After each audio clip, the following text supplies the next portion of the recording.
ఇద్దరు బ్రదర్స్ ప్రేమ కంటే గొప్పదేమీ లేదు. ఒక చిన్న గ్రామంలో రాజు అనే వ్యక్తి తన తమ్ముడు రాముతో కలిసి చిన్న గుడిసెలో నివసించేవాడు. ఇద్దరూ మాతాపితలని చిన్నప్పుడే కోల్పోయారు. అన్నయ్య రాజు తన తమ్ముడికి తండ్రిలా, తల్లిలా ఉండేవాడు.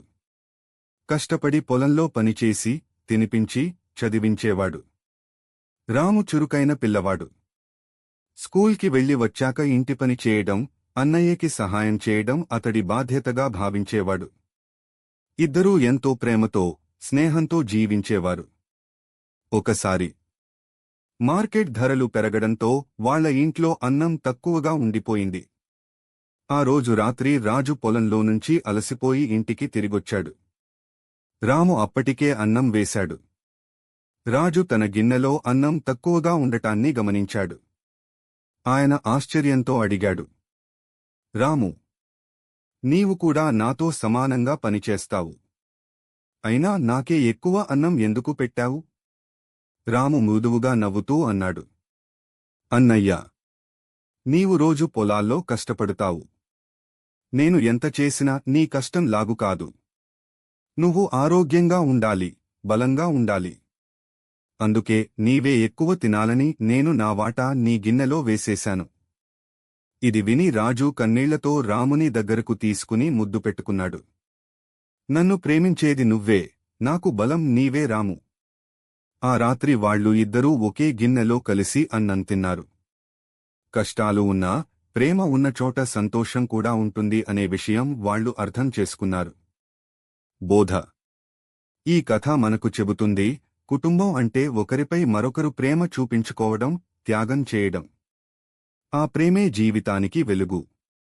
మా స్టోరీ నచ్చితే లైక్, షేర్, కామెంట్ చేసి మా ఛానల్ని సబ్స్క్రైబ్ చేసుకోండి.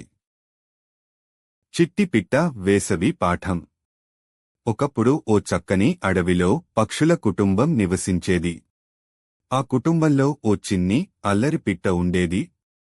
అందరూ ఆ పిట్టను చిట్టి పిట్ట అని పిలిచేవారు.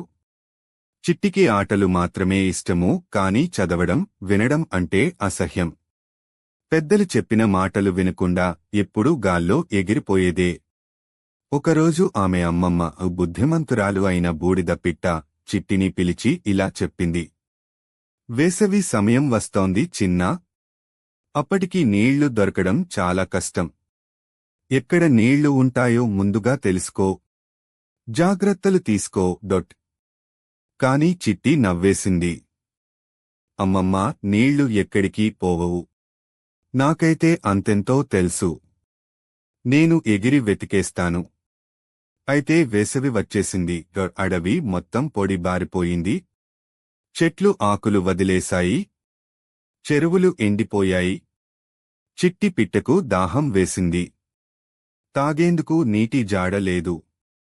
ఆ సమయంలో తన మిత్రులు, కాకి తెలివైనవాడు, చిలుక చదువుకున్నది, గంగరేగు పిట్ట క్రమశిక్షణతో ఉండేది. వాళ్లు ముందుగానే పెద్దల మాటలు వినడంతో ఒక చిన్న గుంట దగ్గరికి చేరుకుని నీళ్లు తాగారు. చిట్టి మాత్రం ఒంటరిగా తిరుగుతూ అలసిపోయింది. చివరికి అమ్మమ్మ చెప్పిన మాటలు గుర్తొచ్చాయి. తప్పు తెలుసుకుని మిత్రుల సహాయం కోరింది. వాళ్లు ప్రేమతో తీసుకెళ్లి నీళ్లు తాగించడంతో చిట్టి పిట్టకు ఎంతో ఉపశమనం కలిగింది. ఆ రోజు నుంచి చిట్టి మారిపోయింది. ఇప్పుడు ఎప్పుడూ పెద్దల మాట వినేది. సరదాతో పాటు బాధ్యత కూడా నేర్చుకుంది. బోధన: మొరల్: పెద్దల మాటలు వినడం వల్ల అనేక కష్టాల నుంచి తప్పించుకోవచ్చు. ముందుగా జాగ్రత్తలు తీసుకుంటే ఆపత్కాలంలో క్షేమంగా ఉండొచ్చు. మిత్రుల సహాయం విలువైనది.